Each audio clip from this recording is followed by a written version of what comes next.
سماجی مصلحین نے یہ بخوبی جان لیا تھا کہ بھارت کو ترقی کرنا ہے تو ذات پات کی تفریق کو مٹانا ہوگا۔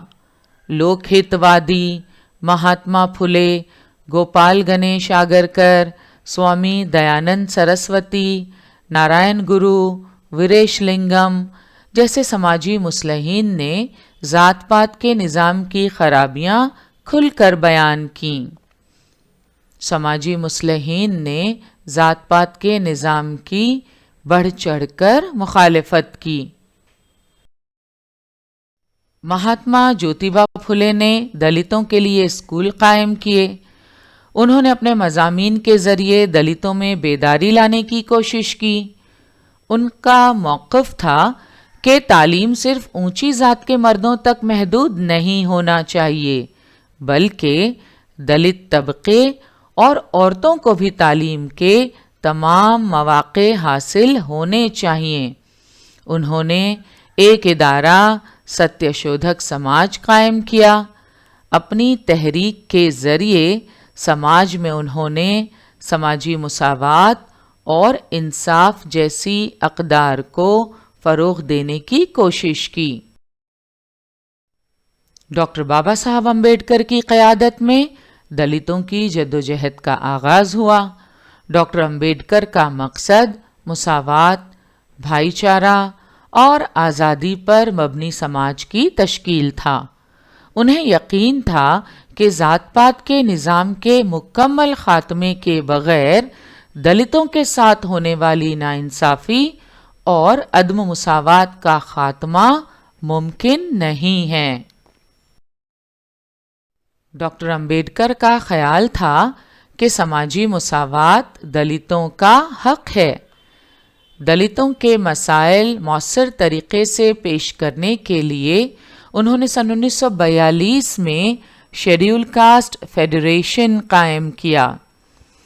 انہوں نے اپنے پیروکاروں کو سیکھو، متحد ہو جاؤ اور جد و جہد کرو جیسا حوصلہ بخش پیغام دیا۔ 15 اگست سن 1947 بھارت آزاد ہوا۔ ملک میں جمہوریت کا قیام عمل میں آیا۔ 26 جنوری سن 1950 میں ہمارا اپنا دستور نافذ ہوا۔ آزادی کے بعد دستور ہند نے آزادی، مساوات، بھائی چارہ اور سماجی انصاف جیسے امور کو بڑھاوا دیا۔ بھارت کے آئین کی تدوین کے ذریعے ڈاکٹر بابا صاحب امبیڈکر نے جدید بھارت میں مساوات پر مبنی سماج کی تشکیل کی خاطر گراں قدر خدمات انجام دیں۔ آزادی کے بعد دستور ہند نے آزادی، مساوات، بھائی چارہ اور سماجی انصاف جیسے امور کو بڑھاوا دیا۔ اسی کے مطابق چھوت چھات کو قانوناً ختم کر دیا گیا۔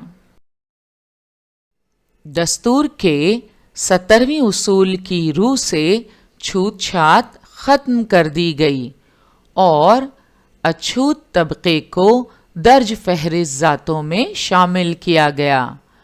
Article 17 ایبولیشن of انٹچبلٹی۔ انٹچبلٹی یعنی چھوت چھات۔ انٹچبلٹی از abolished and its practice in any form is forbidden. The enforcement of any disability arising out of untouchability shall be an offense punishable in accordance with the law. So دستور کے 17ویں اصول کی روح سے چھوت چھات ختم کر دی گئی اور اچھوت طبقے کو درج فہرست ذاتوں میں شامل کیا گیا۔ یہ درج فہرست ذاتیں سماجی اور معاشی طور پر پسماندہ تھیں۔ سالوں ان کا سماجی استحصال ہوتا رہا۔ ان درج فہرست ذاتوں کی سماجی و معاشی پسماندگی کو مد نظر رکھتے ہوئے انہیں تعلیم اور ملازمتوں میں نمائندگی دی گئی تاکہ یہ جماعتیں ترقی کر سکیں۔ درج فہرست ذاتوں کے بعد آئیے اب بات کرتے ہیں درج فہرست جماعتوں کی، شیڈیول ٹرائبز۔ درج فہرست ذاتوں کی طرح ہی ملک کے دور دراز علاقوں میں رہنے والے آدیواسیوں کے بھی اپنے مسائل ہیں۔ جدید ترقی سے دوری کی وجہ سے ان کی معاشی و سماجی حالت کافی پچھڑی ہوئی ہے۔ حالانکہ اب قبائلی جماعتوں کے حالات میں کافی سدھار آ گیا ہے، اس کے باوجود وہ زراعت اور جنگلات پر ہی منحصر ہیں۔ لکڑیاں جمع کرنا، شہد، جڑی بوٹیاں اور دیگر جنگلاتی پیداوار حاصل کرنا آج بھی ان کے گزر بسر کا وسیلہ ہے۔ موجودہ دور میں سائنس اور ٹیکنالوجی کا استعمال زندگی کے ہر شعبے میں ہو رہا ہے۔ کسان بھی کاشتکاری کے لیے ماڈرن ٹیکنیکس کا استعمال کرتے ہیں، آبپاشی کے نئے نئے طریقوں کا استعمال کرتے ہیں۔ کئی قسم کی جدید مشینیں دستیاب ہیں جن کی بدولت کاشتکاری میں کافی سہولت پیدا ہو گئی ہے۔ مگر آدیواسی قبائل آج بھی ان جدید وسائل سے دور ہیں۔ زراعت کے جدید وسائل سے دوری کی وجہ سے انہیں زراعت سے ہونے والی آمدنی بہت کم ہوتی ہے۔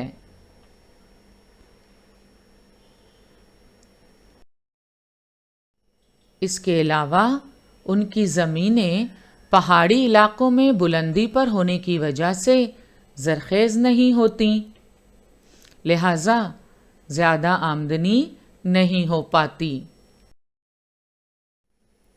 کم اور غیر تغذیہ بخش غذا کی وجہ سے ان کی نشو و نما ٹھیک سے نہیں ہو پاتی،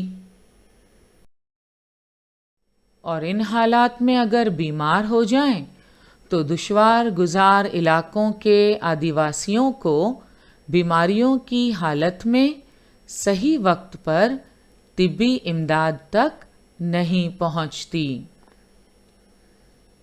اس لیے ان طبقات کو خصوصی تحفظ فراہم کرنے کی ضرورت ہے۔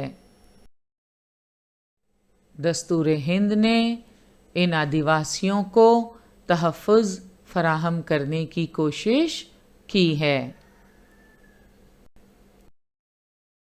دستور ہند میں آدیواسیوں کو درج فہرست جماعتوں میں شمار کیا گیا ہے۔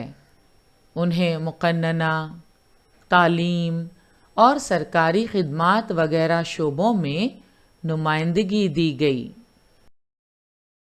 اور اب بات کریں گے nomadic and D notified tribes کی، یعنی خانہ بدوش اور قبائلی جماعتیں۔ خانہ بدوش اور قبائلی جماعتیں کسے کہتے ہیں؟ گزر بسر کے لیے ایک گاؤں سے دوسرے گاؤں سفر کرنے والی جماعتوں کا شمار خانہ بدوش جماعتوں میں ہوتا ہے۔ خانہ بدوش، خانہ یعنی گھر، دوش یعنی شانہ، کندھا، شولڈر جسے ہم کہتے ہیں۔ خانہ بدوش یعنی وہ جن کا گھر ان کے شولڈرز پر ہو۔ کیا مطلب اس کا؟ اس کا مطلب جو اپنا گھر اپنے ساتھ لیے پھرتے ہیں۔ تو جو خانہ بدوش قبائل ہیں اور جماعتیں ہیں، یہ کیا کرتی ہیں؟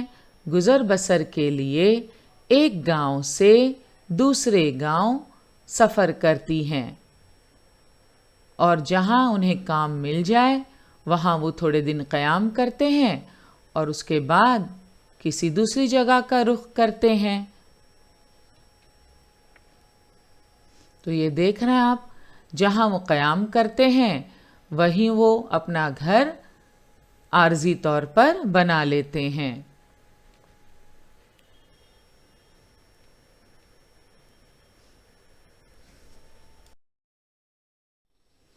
گزر بسر کے لیے یہ مویشی پالتے ہیں۔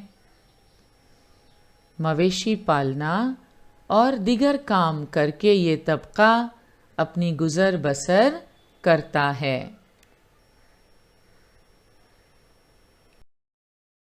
ان میں سے کچھ مخصوص جماعتوں پر انگریزوں نے مجرم طبقہ کرمنل ٹرائبز کی مہر لگا کر 1871 کے جرم مخالف قانون میں مجرم طبقے کی حیثیت سے تذکرہ کیا تھا اور ان کے کاروبار اور نقل و حرکت پر پابندی لگا دی تھی۔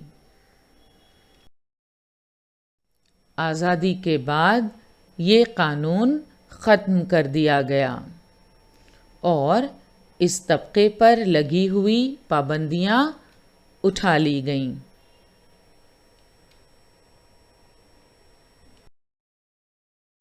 ایسی جماعتوں کا شمار قبائلی جماعتوں میں کیا گیا۔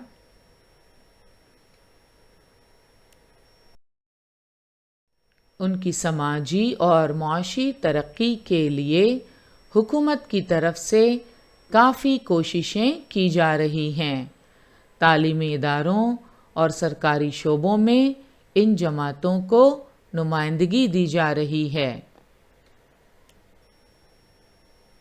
اب یہ جماعتیں بھی ترقی کی راہ پر گامزن ہیں۔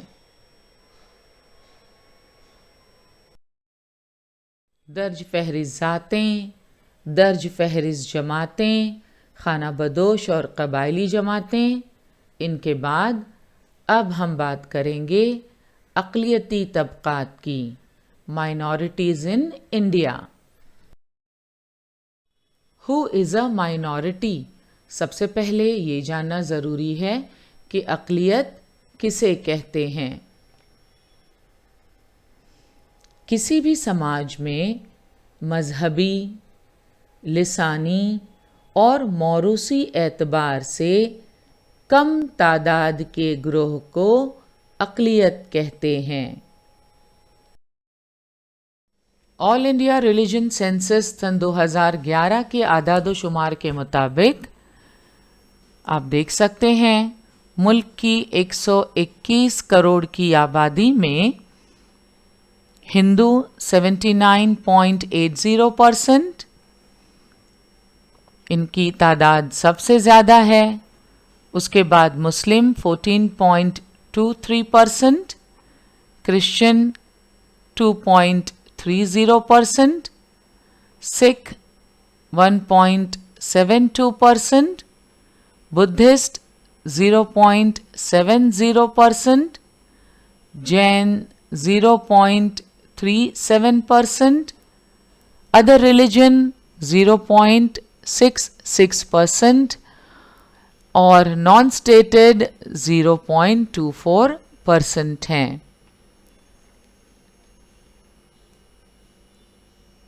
تو population in descending order, minorities in India: Muslims, Christian, Sikhs, Buddhist, Jain, Parsis اور اس کے بعد دیگر مذاہب کے ماننے والے۔ تو یہ ہیں اقلیتی طبقات بھارت میں۔ ہمارے ملک میں مختلف مذاہب، فرقے اور بولیوں کی وجہ سے ثقافتی رنگا رنگی پائی جاتی ہے۔ بھارتی سماج میں مختلف زبانیں، مذاہب، تہذیبیں، رسم و رواج اور روایات ہیں۔ یہ تنوع ہماری تہذیبی شان ہے۔ مراٹھی، کنڑ، تیلگو، بنگالی، ہندی، گجراتی اور اردو جیسی مختلف زبانیں بولنے والے افراد ہمارے آس پاس رہتے ہیں۔ وہ الگ الگ طریقے سے تہوار اور تقریبات مناتے ہیں۔ ان کی عبادت اور پوجا پاٹ کے طریقے مختلف ہیں۔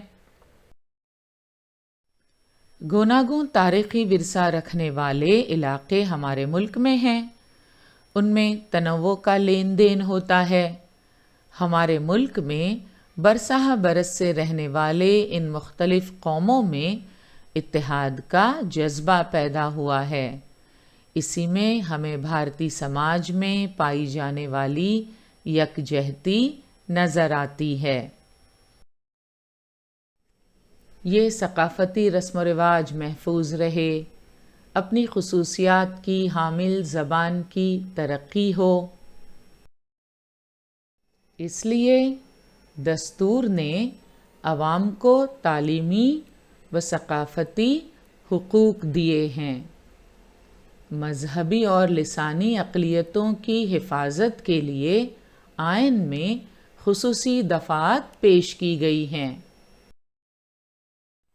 مذہبی اور لسانی اقلیتوں کی حفاظت کے لیے آئین میں خصوصی دفعات پیش کی گئی ہیں۔ اقلیتوں کو اپنی لسانی اور تہذیبی شناخت کو برقرار رکھنے کی آزادی ہے۔ تعلیم کے توسط سے اپنے معاشرے کو ترقی دینے کی بھی انہیں آزادی ہے۔ اقلیتی طبقات کو اپنی زبان، تہذیب و ثقافت اور رسم و رواج کی حفاظت کا حق حاصل ہے۔ انہیں خود کے تعلیمی ادارے قائم کرنے کی آزادی ہے۔ اقلیتوں کی ترقی کے لیے حکومت کے زیر اہتمام مختلف اسکیمیں عمل میں لائی جاتی ہیں۔ مائنورٹی اسٹوڈنٹس کے لیے free coaching scheme, scholarships for students from minority community, Pradhan Mantri Nai Manzil Yojana. کیا آپ نے اس یوجنا کے متعلق سنا ہے؟ اقلیتی طبقے سے تعلق رکھنے والے نوجوانوں کے لیے نئی منزل نامی یہ اسکیم شروع کی گئی۔ اس اسکیم کی شروعات ہوئی 8 اگست سن 2015 میں۔ اس کا مقصد کیا تھا؟ اس کا ایم تھا to benefit the minority youths who do not have a formal school leaving certificate in order to provide them formal education and skills and enable them to seek better employment and livelihoods in the organized sector۔ تو اس scheme کا مقصد تھا اقلیتی طبقے سے تعلق رکھنے والے وہ نوجوان جو فارمل اسکول لیونگ سرٹیفکیٹ جن کے پاس نہیں ہیں، انہیں ایک formal education and skills training provide کرنا تاکہ وہ بہتر روزگار حاصل کر سکیں۔ The scheme has been approved with the cost of rupees 650 crore for 5 years with 50% funding from the World Bank۔ تو اس اسکیم میں ورلڈ بینک کی مدد حاصل رہی۔ یہ اسکیم تھی نئی منزل scheme, an integrated education and livelihood initiative for the minority communities۔ اس کے علاوہ Maulana Azad National Fellowship for minority students, Begum Hazrat Mahal national scholarship اور اس طرح کی دیگر کئی اسکیمیں اقلیتی طبقات کی ترقی کے لیے حکومت کے زیر اہتمام عمل میں لائی جاتی ہیں۔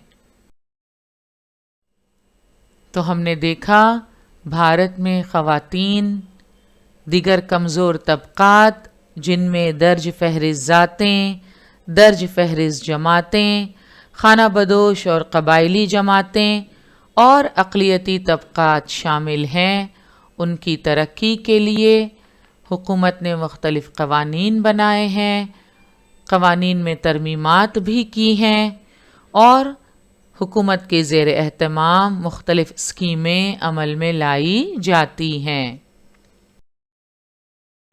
ڈاکٹر امبیڈکر کا قول ہے I measure the progress of a community by the degree of progress which women have achieved۔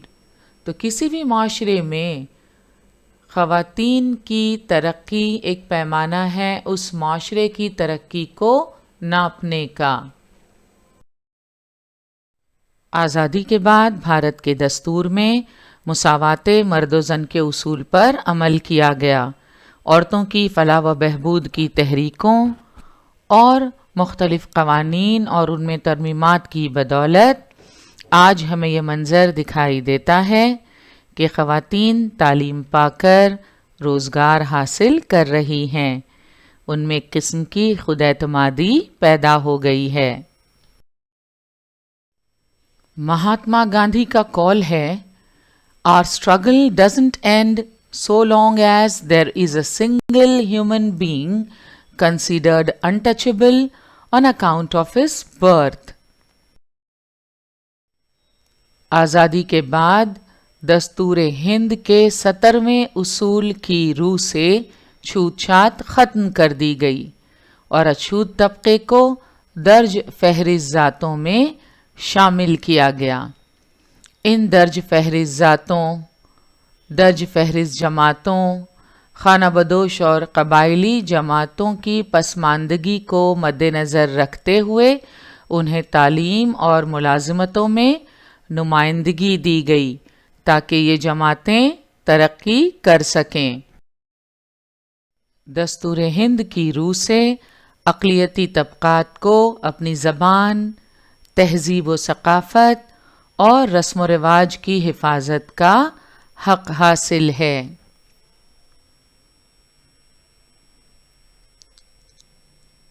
کیا آپ جانتے ہیں 18 دسمبر ورلڈ مائنورٹیز ڈے کے طور پر منایا جاتا ہے۔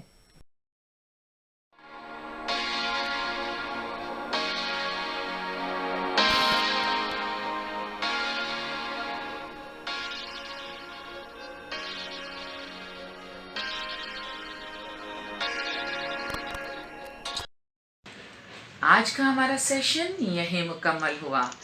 انشاءاللہ اگلے سیشن میں ضرور ملیں گے۔ السلام علیکم۔